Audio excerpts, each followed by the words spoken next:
90 лет сегодня исполнилось бы и Бобраковой, народной артистке СССР, художественного руководителя и главного режиссера театра оперы и балета республики не стало 5 лет назад. Для многих она была не просто театральным работником, а человеком, который всю жизнь посвятил становлению и развитию искусства. После медучилища она окончила Ленинградскую музыкальную консерваторию. Некоторое время была солисткой. В ее репертуаре партии «Фаусти», «Травиати», «Чо-Чо Санны». Первой режиссерской работой стала опера «Русалка» Доргомышского. Я этот театр открыла вместе с Василием Васильевичем Паневым. И служу этому театру 52 года. Поэтому я разговариваю и говорю о театре. Я уезжала по конкурсу и была старшим режиссером консерватории в Молдавии. Ну, конкурс был так, вроде я поехала случайно, что из себя представляет.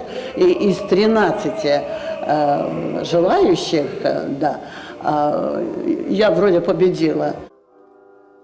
Ее отличало особое художественное видение, говорят про нее коллеги. И Бобракова, главный вдохновитель фестиваля балетного и оперного искусства Сыктывкар-Сатулус. Благодаря ей он обрел международный статус. Когда и Петровны не стало, фестивалю присвоили ее имя.